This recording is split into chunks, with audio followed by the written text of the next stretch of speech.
Rob, the Great and Terrible.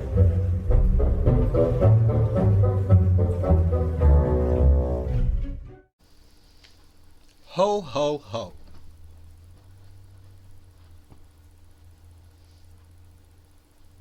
I'm sorry, that's not called for. You come here Christmas Day, spend a little time with me. I immediately insult you. I call you a hoe 3 times. 3 times. Try to do something nice and messed it up. Classic Rob, am I right? I'm messing with you. Merry Christmas. Merry fucking Christmas. My heart's not in... I'm not in a very Christmas kind of mood. Really, the holidays, since like end of Thanksgiving, I don't know. I'm not feeling it this year. I haven't fucking cut my hair in like a month. I haven't shaved in weeks. I still shower, so no flies. But yeah, it's been a rough holiday for a variety of reasons. But I don't want to bring you down. So Merry Christmas to you and yours. Actually, for real, a lot of people have reached out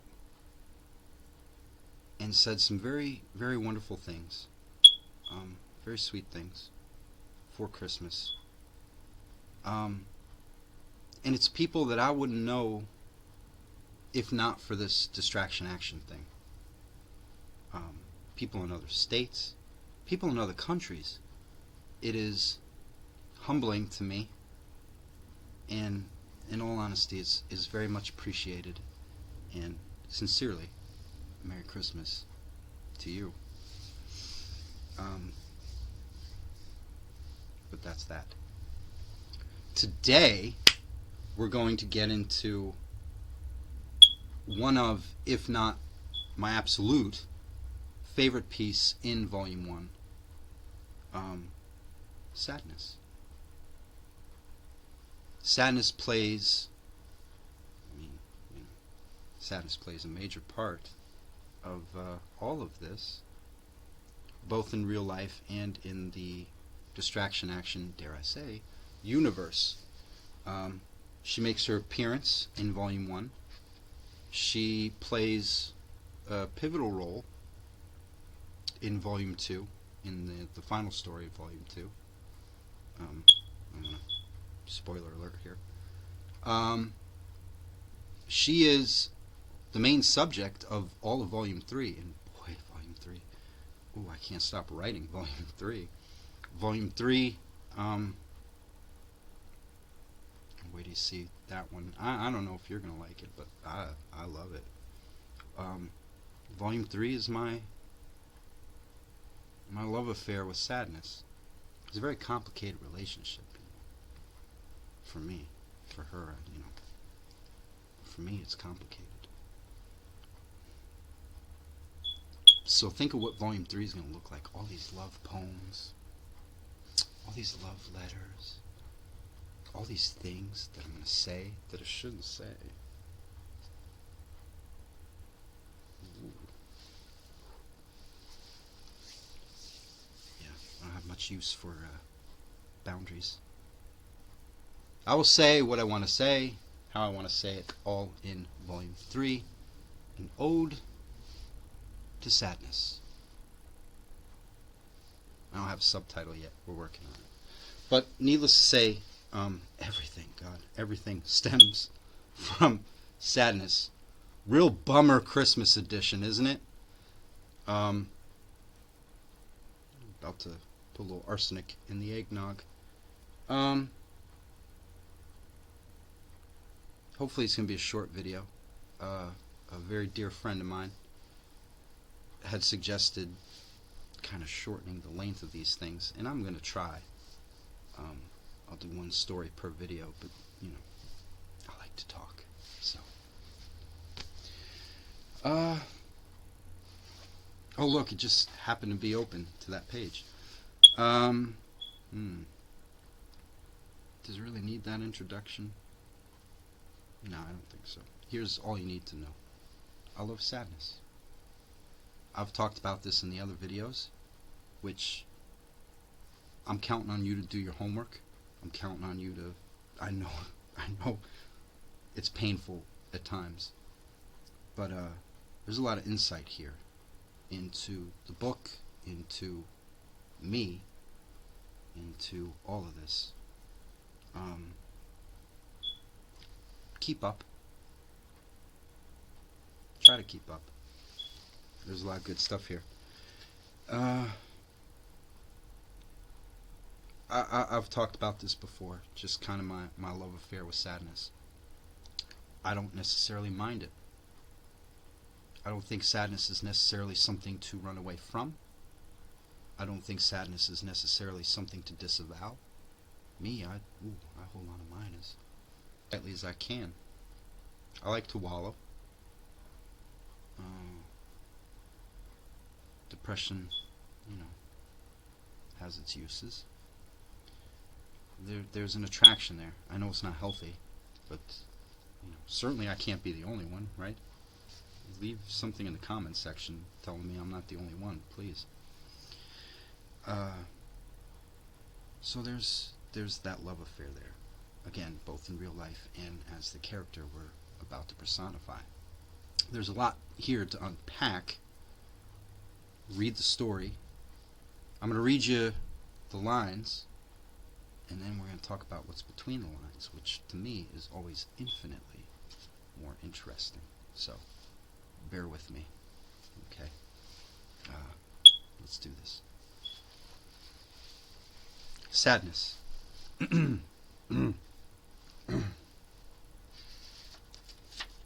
Originally posted on Facebook, this completed a trilogy of trying to describe emotions. At that time, sadness was omnipresent in all things Robbie O. And I didn't really mind. I was well on my way to romanticizing it all, and that probably shows throughout this particular piece. This is that original post, revised and expanded. We did love. We did happiness. And I love that stream of consciousness style so much that I'm compelled to do another one. And with enough content to publish a book, but my heart is not in the revisions, I figured I'd throw up a Facebook freebie. And therein lies the challenge. What undefinable should we attempt to define? What unrelatable should we relate? What perfectly complements love and happiness? Well, sadness, of course. Love, happiness, and sadness might as well be sisters. Identical triplets at that. Sadness is just as pretty as the other two, but she's socially awkward, and she often tags along uninvited. Love and happiness will always grudgingly hold the door open for her, but sadness never even says thank you when passing through. Sadness has her appeal. Great body, though I think she may be a bit cross-eyed. She keeps a tan all year long, and she has at least 4 tattoos that I've seen. She's naturally good-looking, but she's downright transformative with a little bit of makeup. She's forever changing her look. I'm not even sure what her natural hair color is, though I imagine it to be blonde. She laughs surprisingly easy, though often she seems to be pouting. I find her most attractive when she's dressed so prettily, trying to entertain everybody in the room in an effort to deflect conversation about herself. Other times, she's out there looking unapproachable in baggy sweatpants and a ripped-up Pink Floyd t-shirt. She used to date Sid Barrett, and honestly, she won't ever shut the fuck up about it. While happiness sleeps contently, and love sleeps next to her counterpart, sadness goes out of her goddamn mind, looking for a little company. And the longer the night, the longer the longing. I dropped a curse word and italicized it so you know just how bad she gets. And in those long nights, she reaches out to the one person she feels might cheer her up. And I try my best to do so. But the conversation inevitably sours, and I'm left confused, and she's left ever wanting. Barring that one she's always coming back to, there's a certain type of company that sadness prefers. Sadness does not much care for your stereotypes. She's been caught once or twice laying in bed all day with the curtains drawn, and now sadness has to deal with everybody calling her lazy. Sadness wants you to know that she is just as productive as love and happiness. Sadness is functional. Sadness can hold a job, run the errands, take care of the kids, and do whatever else needs to be done. She may be always tired, but she's also always moving. Sadness is crippling, but she's not crippled. Thank you very much. To tell the truth, sadness is often more productive than happiness, but sadness is never as productive as love. The sisters tend to get around, and they're well known around town. Not everyone has met love. Not everyone has been acquainted with happiness. But we all know sadness. Such a free spirit, always eager to meet new people, always traveling. And she's got a thing for creative types. Van Gogh painted her, using all the beautiful shades of red leaking from his stomach. La tristesse derrière ta joie was an admission of love, whispered softly to her while the crows watched the two stroll through an empty wheat field. In 1967, Otis Redding had left his home in Georgia in search of better things. He roamed about for some 2,000 miles or so and met her sitting on a dock by the San Francisco Bay. She wore a beautiful sundress while visiting Dealey Plaza to see a man she greatly admired. He never showed up. Rumor is, while vacationing around Avery Island, she finally convinced Jeff Mangum to take a break from his work. And she's not been to Egypt, though she's dying to go. I saw her in a film. It was a romantic comedy, and the subtitles were hard to read. I read her in a book. The words all rhymed. I had a dream about her. She attacked happiness and threw her down the attic stairs. I have no opinion of that. Fun facts! Sadness is bougie and a bit of a narcissist. Sadness isn't at all promiscuous. Honestly, she's a bit of a prude. She's well-traveled, highly unorganized, very well-read, and her favorite subject is history. She loves the winter. She hates the spring. Allergies, perhaps? She has gorgeous hair, but her nails are always so dirty, and she never cuts them. Sadness has long blonde hair and her eyes are blue. My mistake, that was her cousin, Sorrow. There seems to be some confusion as to who is and who isn't part of the family. Depending on her choice of hair color at the time, Sadness is often mistaken to be a completely different woman. She's asked for some help in clarifying. Anger is just Sadness having a bad day. Jealousy is just Sadness when she's being petty. Suicide is Sadness making her vacation plans. Depression is just Sadness in her sexiest black bra. And she's flirting. And she's gorgeous. And she has such an insatiable appetite. But maybe you haven't heard, honey. So do I. Sadness is the sound old habits make when breaking. Sadness tastes, oddly enough, like old birthday cake. That lip gloss is bittersweet, but she's a great kisser, so it balances out. She's tall, but not as heavy as you would think, until suddenly she is. And when she gets on top of me, I don't feel any of her weight, until I'm suddenly being crushed by her, and then it's too late anyway. She greets darkness as an old friend, and after all, when you really think about it, darkness is just Sadness in the light. The end. let's dive in. You know, I threw the book away, and I just realized I need the book. We'll edit that out. Can we edit that out? All right. My team. We got a whole team here at Distraction Action. I don't know if you could tell or not, but you know, whatever. It's not a big deal. Just a team of people. So there you go. We put them all together. We personify them. Love, happiness, sadness. Three sisters. Sadness being my favorite. Arguably the most beautiful. If she's not, then she's the most beautiful to me. And we talk about this a couple times in the book. Or in this piece. Sorry, the sound of somebody like fucking chopping up their wife or whatever that was threw me off. I don't know if you guys heard that. Pretty sure somebody on the street just murdered their wife in a wood chipper. Merry Christmas. We talk about that a few times in this piece. We say, you know, not everybody knows love. Not everybody has been acquainted with happiness. But everybody knows sadness. They're sisters. They move, you know, in the same circle.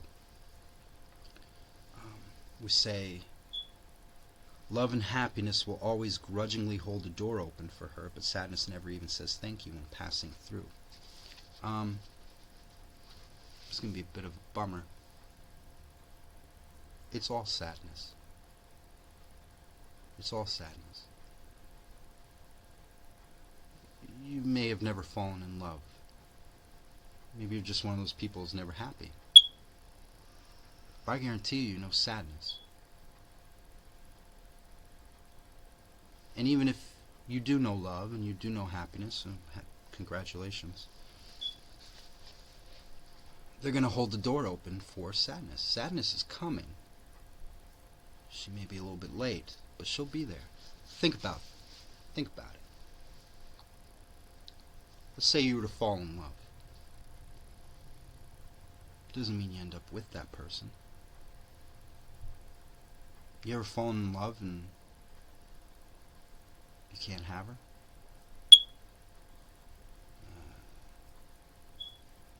Maybe she doesn't want to be had. Maybe somebody else has her. Maybe she's just not into you that way.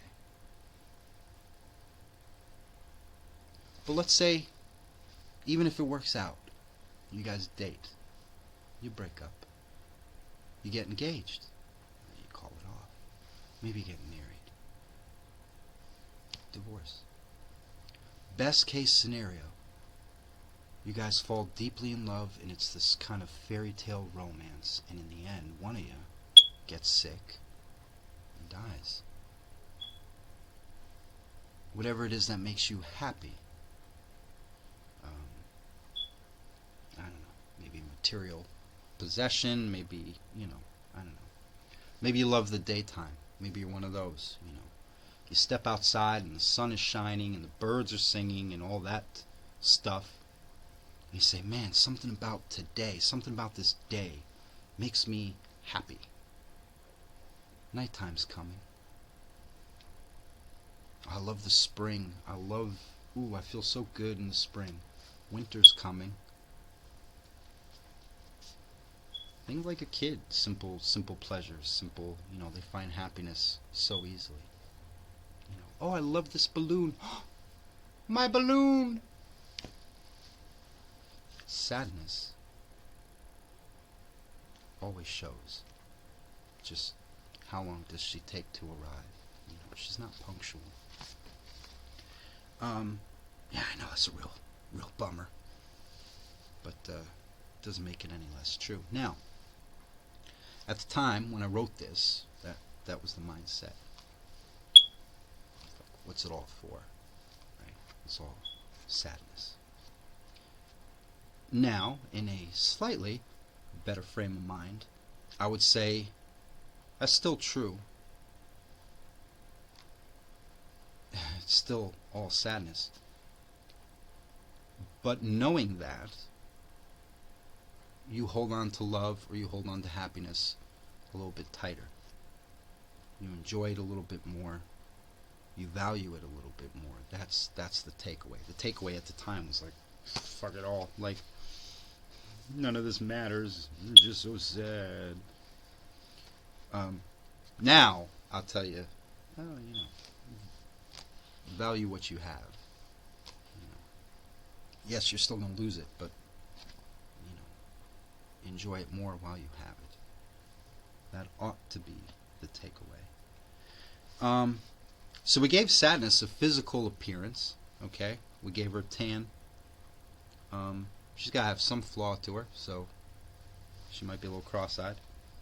A couple tattoos that I've seen, She's changing her hair. I'm not really sure her natural hair color.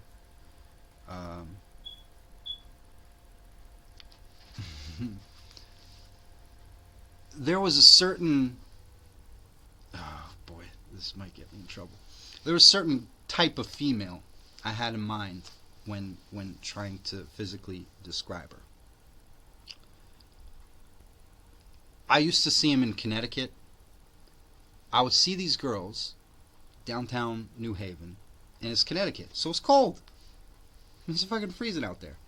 And these girls would be out there, barely any clothes on, tits out, ass out.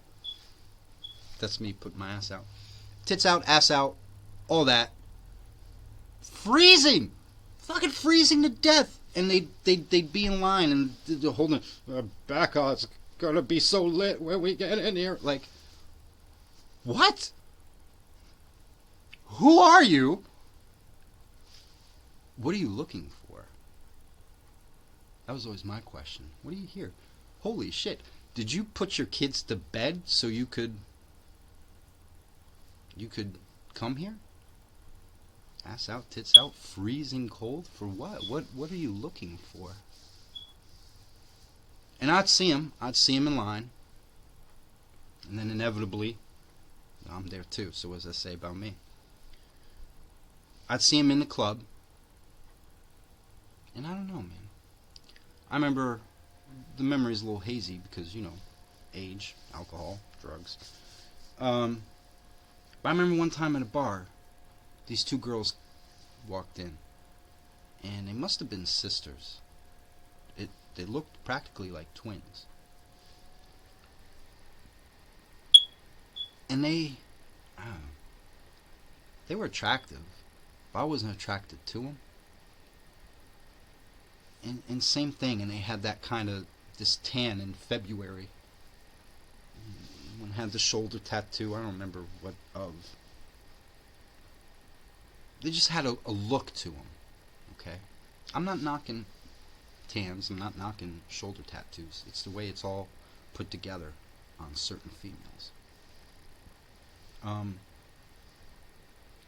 I remember when they walked in, all the dudes at this bar, they lost their fucking minds. Like, it was almost like a stampede up to where these girls were.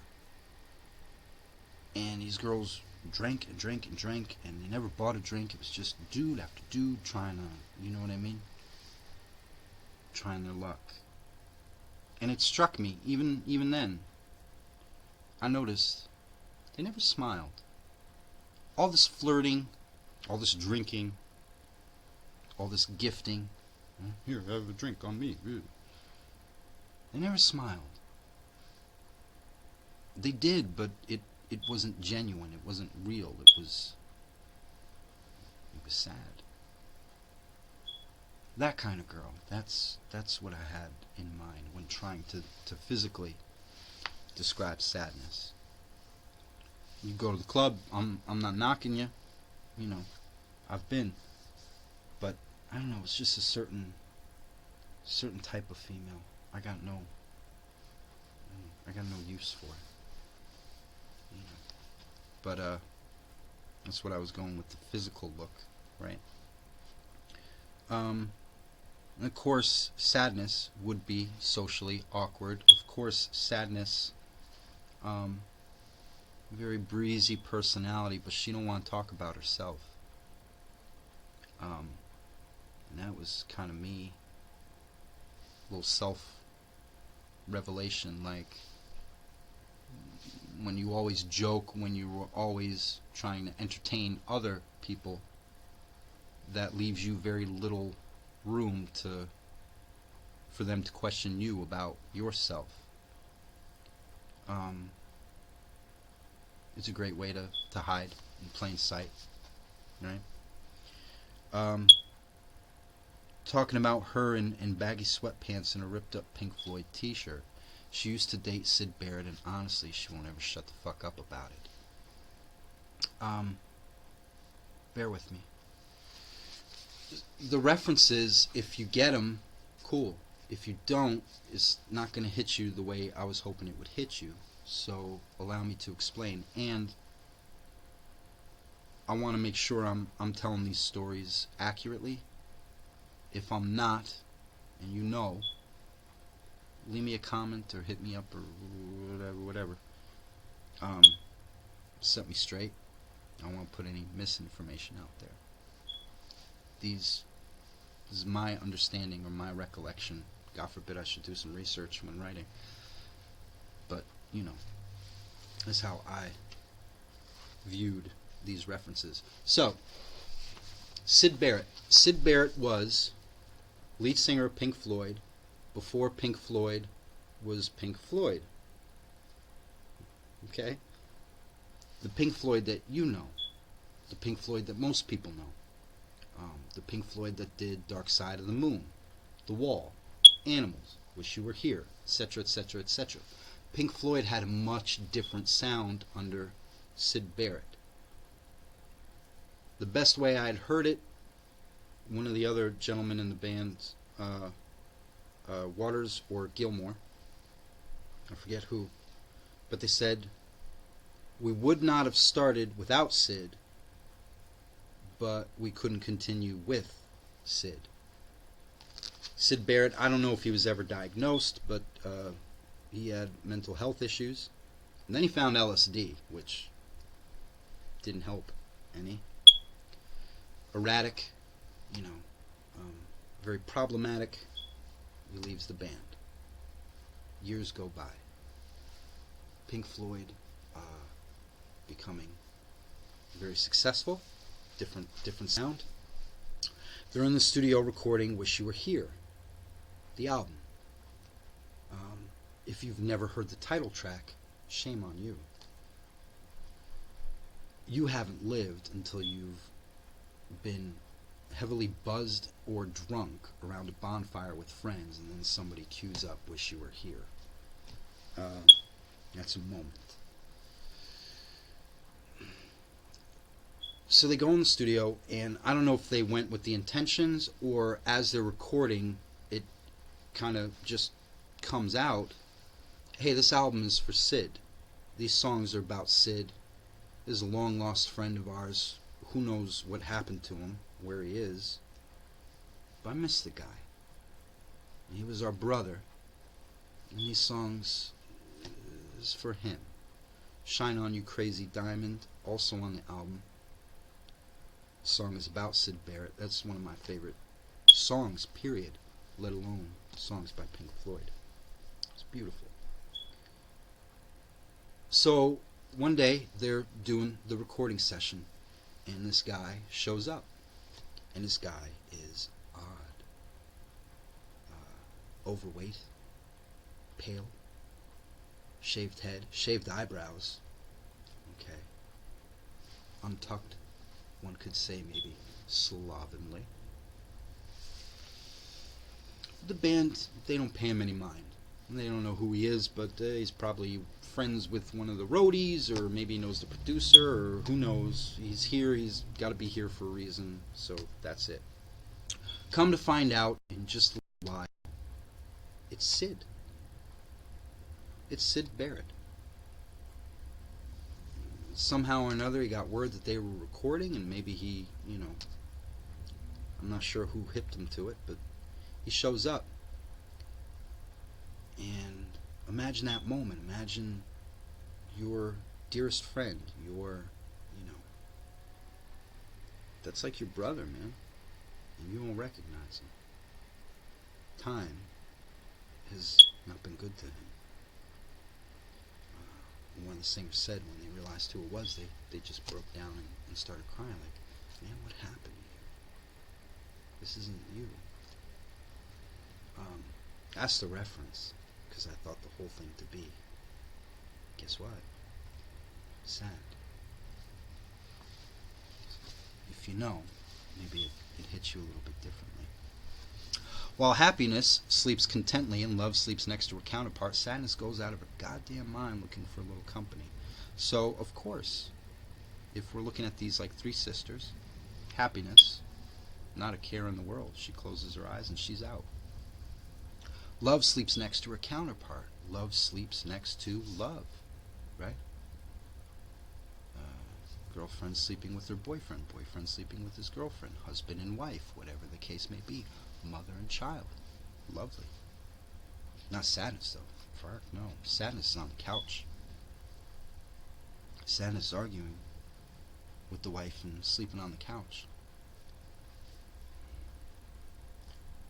Sadness can't sleep. Restless.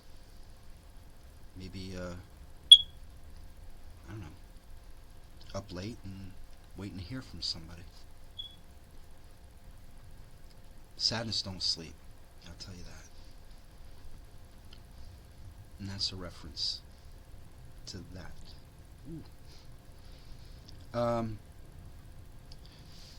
This part meant a lot to me, talking about sadness and the stereotypes. Sadness being viewed as lazy. Sadness being viewed as unproductive. I don't like that. I don't care for the stereotype. Here's the thing. Sadness is productive. And I'm not just speaking for myself. I'm speaking for a lot of other people. I'd have kept quiet if it was just about me. Is when you start, really, it's when you start talking about friends of mine. That's when I'm inclined to jump in and say something. I know lots of people who have an air of sadness to them. I know a lot of people that struggle with depression. I don't know anybody that lays in bed all day. I don't know anybody that fits that stereotype, curtains drawn and lay in bed and woe is me, and I don't know. I know husbands and wives, mothers and fathers bring the kids to school. They pick them up, they drop them off, they run the errands, they go to work, they this, they that. I don't know them to be lazy. I just know them to do a good job of hiding all that shit. Yeah, they're sad, yeah, they're depressed, but you wouldn't know. You wouldn't know. You're looking for the person laying in bed. You're not going to find that person. Sadness is crippling, but she's not crippled. She's on the move. To tell the truth, sadness is often more productive than happiness, but sadness is never as productive as love. Again, a little self-revelation here. So I'm speaking for me. And these are the things that I'm interested in. I'm interested in to know who else, if anybody else, is like me. If I'm happy, I just putz around. Going with the flow. That's not very fucking productive, right? So if I'm happy, maybe I come home, I'll watch a show, play a video game, do a fucking jigsaw puzzle, whatever it is that happy people do. Okay? If I'm sad, I'm more productive. If I'm sad, I might publish a book. If I'm sad, I'll write pages and pages and pages and pages and publish and advertise and grow and start another fucking book and all these things, right? I'm much more productive when I'm sad. But sadness is never as productive as love. Sadness stems from love. So as productive as you might be when you're sad, love is in there somewhere. We use me for an example. Very sad at the time. Where does this sadness come from? We gotta be careful. We gotta be careful. Where does that sadness come from? The death of my mother. I love my mother. Impending divorce at the time. I love my wife.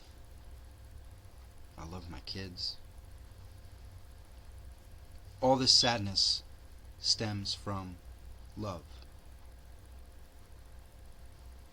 I gotta love something to feel sad about losing it, wanting it, and not having it. Okay?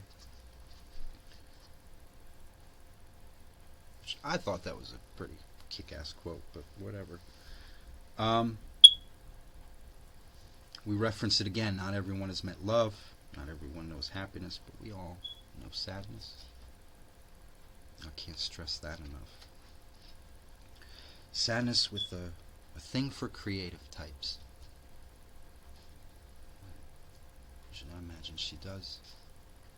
Think of all the musicians and actors and comedians that sadness would know. Think of the body count that sadness has. And these are a few examples. And again, if you didn't get them, I think it's going to hit you a little bit differently. So I want you to get them. Van Gogh painted her using all the beautiful shades of red leaking from his stomach. La tristesse de ta joie was an admission of love, whispered softly to her while the crows watched the two stroll through an empty wheat field. I think I butchered the French phrasing there. La tristesse de ta joie, toujours. I'm not sure. But here's the thing. In English, that roughly translates to, this sadness will never end. A very sad statement in itself, isn't it? Talk about a cry for help. Van Gogh kept correspondence with his brother throughout his career. And one of the last letters to his brother, Van Gogh, mental health issues, struggles with depression. This is how he's feeling at the time. Oh, this sadness will never end, dear brother. One of the last paintings that he paints, I forget the title of it. It might be Two Crows in a wheat field, or an empty wheat field, or something along those lines.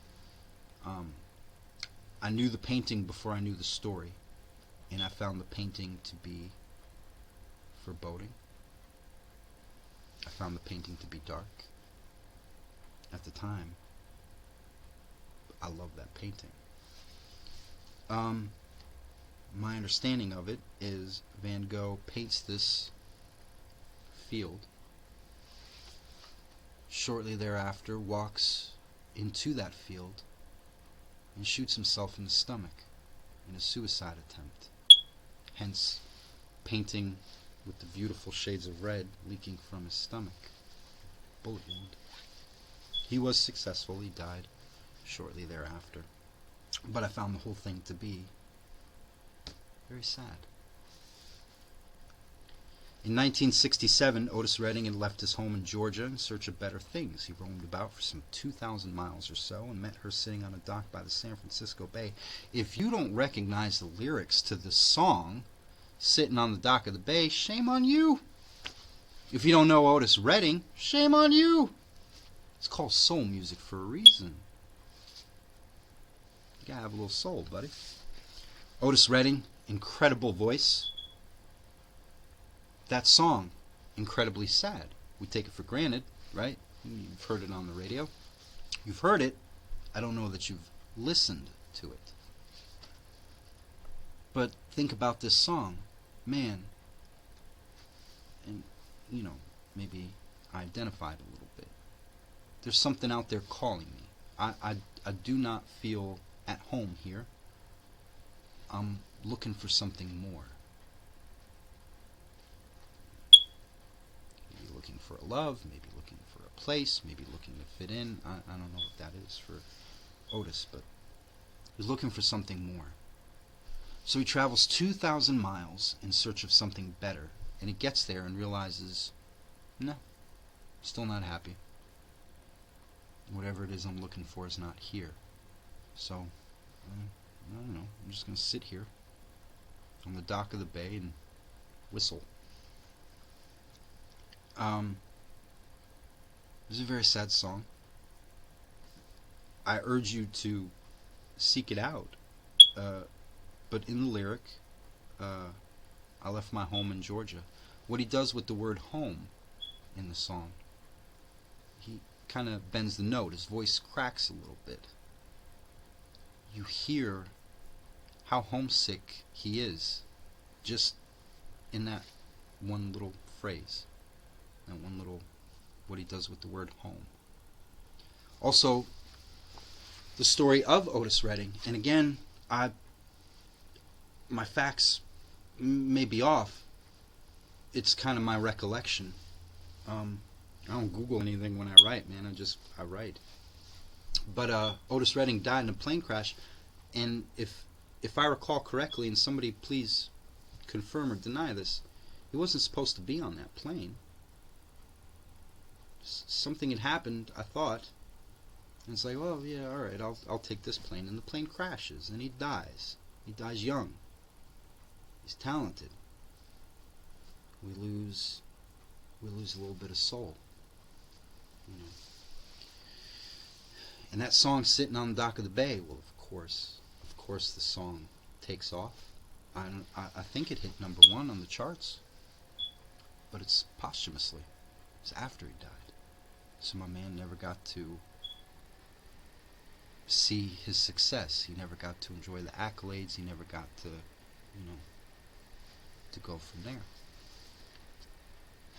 Sad. The beautiful sundress while visiting Dealey Plaza to see a man she greatly admired who never showed up. That's a JFK reference, John F. Kennedy. Obviously, I didn't live through those times. But looking at news footage or talking to anybody who did live through that time, it seems like everybody liked them. And I think back then, even if the country was divided to some degree, I'm sure it always has been, but there was still a respect for the presidency, an admiration for the presidency. And I think people were just a little more civil. But, I don't know, think of that moment. Think of that moment. If you haven't seen the Zapruder film, give it a look. And you're probably desensitized to it, but think about it. So here you are, beautiful day, warm weather. You got the top down, you're in this convertible, and you're driving through this crowd, and they're all screaming for you, and they're all cheering for you, and they're all there to show their love and support. Think about how that feels. Think about his wife next to him. The awe that she must be in, the admiration in that moment for her husband, the love she might have for her husband in that moment. And then think of that wife when you watch the back of your fucking husband's head blow right off.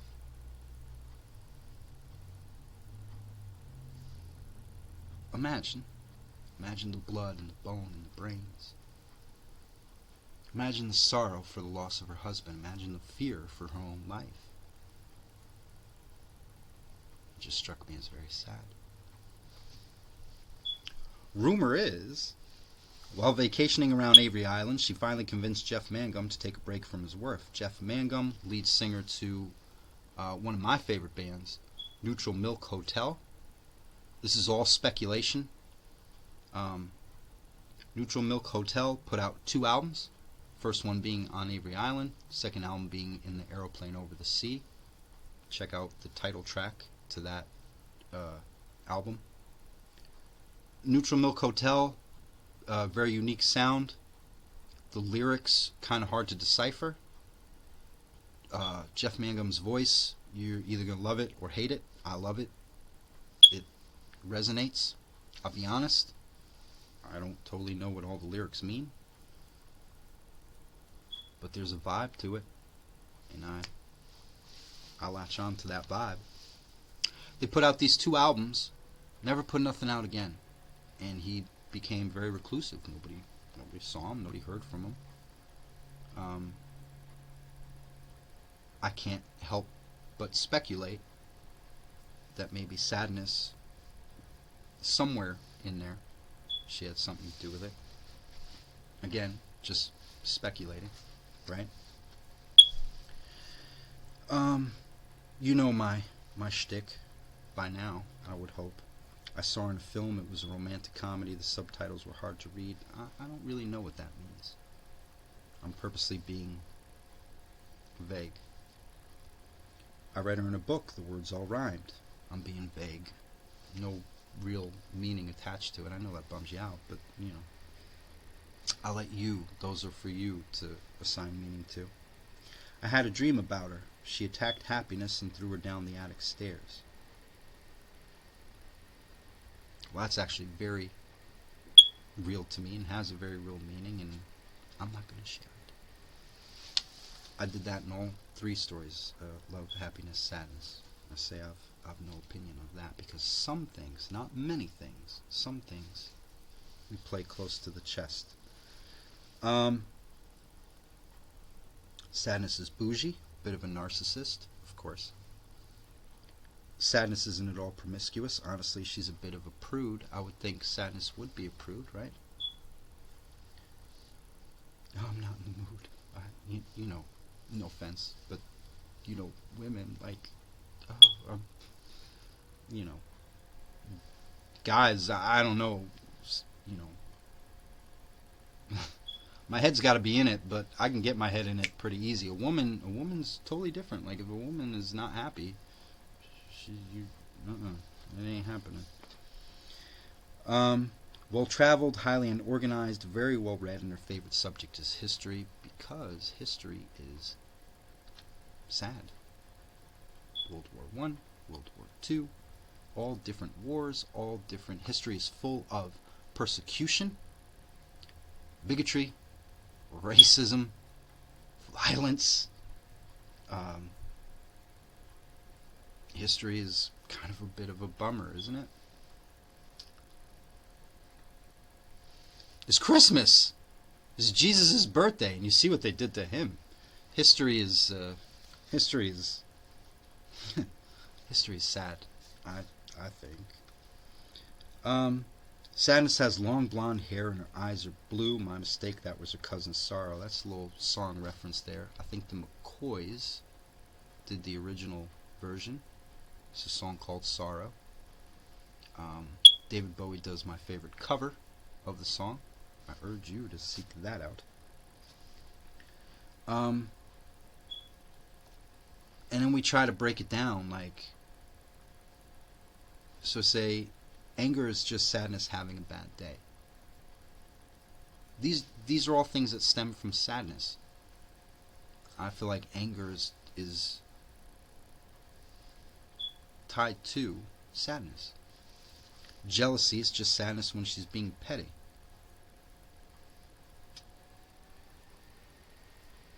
I had a friend once. Me and him, we go for coffee one morning.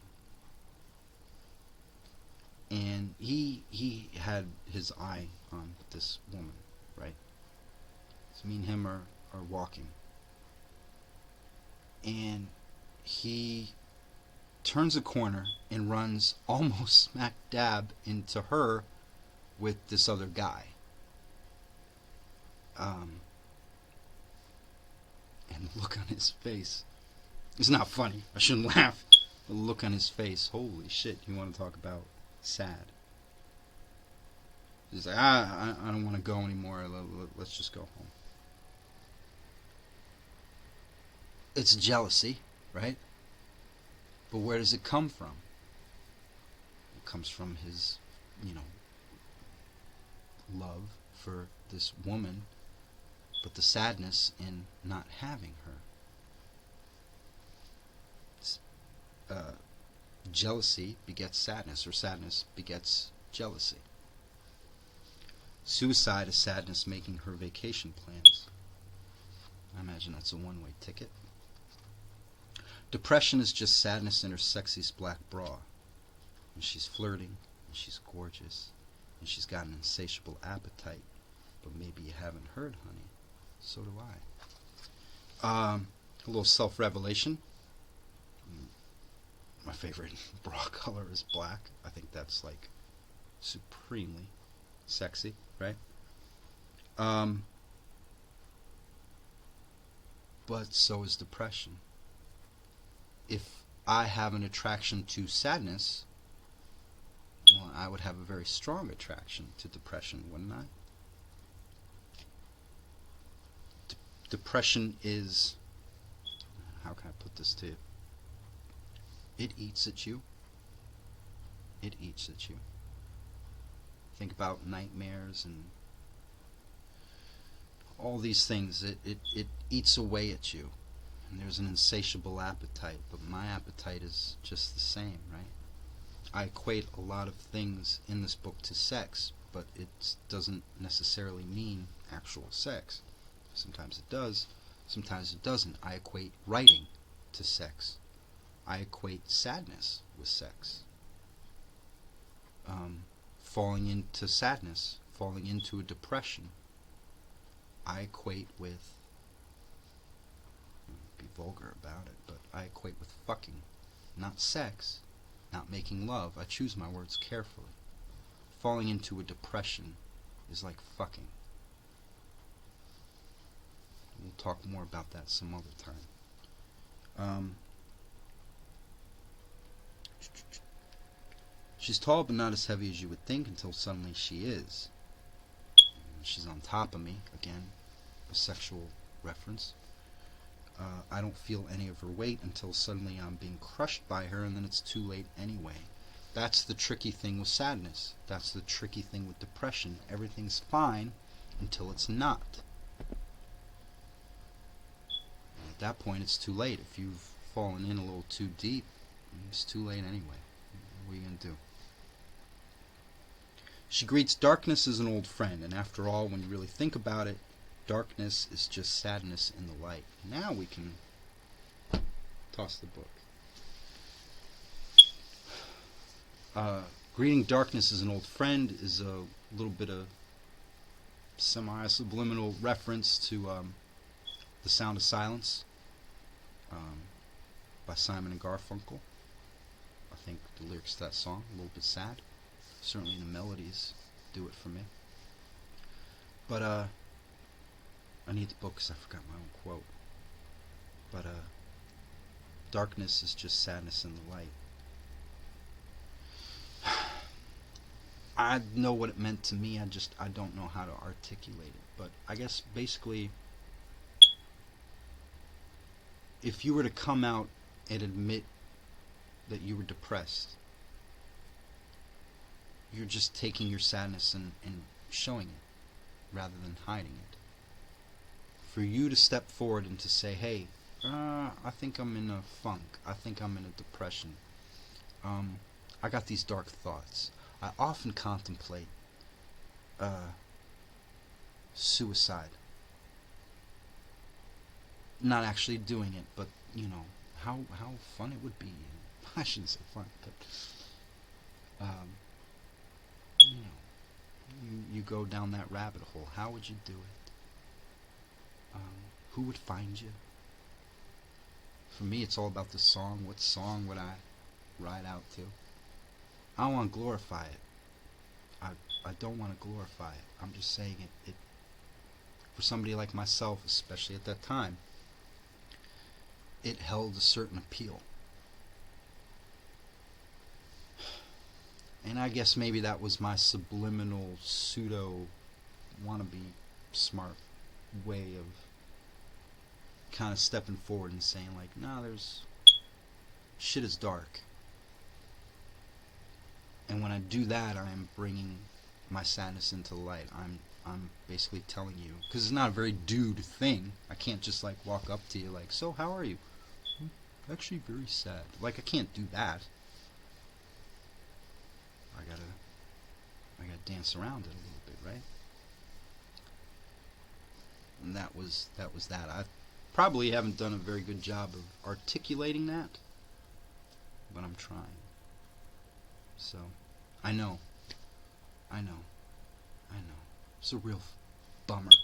On Christmas! What a bummer. But, what can I say? And, how long are we going? Ooh, we ran long. Man, I just can't seem to do anything right these days. But, to wrap it up, here's the thing. And this is for me symbolic of what this whole distraction action thing is, and what this whole book was about. Typically, we don't talk about sadness. Typically, we don't talk about depression, suicidal thoughts, weird sex stuff.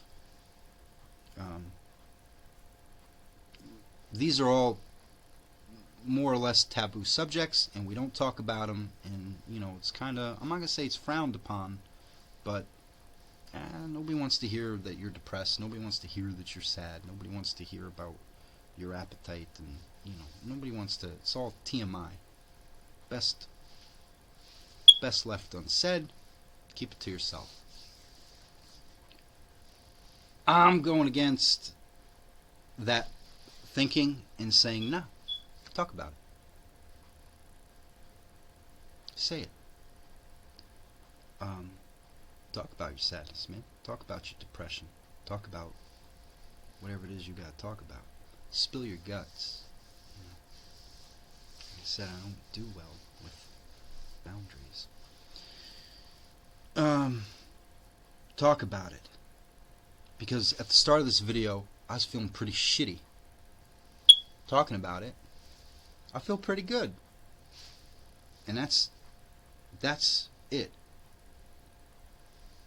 I'm hoping that for me to talk about something that you might be going through, you may also feel better. You may feel comfortable talking about it, and from there, you'll feel better. I see no reason to hide these things. I see no reason to fear these things. I don't see it as being taboo. Talk about it. It might put you in a better spot. And that's it. I know. Very long video, full of insults. I called you a hoe. I bummed you out. I basically told you in the end it's all sadness. You know, all those Christmas toys you got your kids, they'll break. They'll get lost. Kids will outgrow them. You know, it's all sadness. But I don't see it as being something to not think about. I don't see that as being something to hide from. Knowing that, knowing the inevitable arrival of sadness, she's coming. Enjoy your love and enjoy your happiness all the more while you have them. Incredibly corny, but true. And that's it. That's all I got for you. This, I kind of got a sign on. I don't have a sign off. So all I'm going to say is Merry Christmas. I'm going to edge my way to the laptop. Merry Christmas, and we'll see you soon.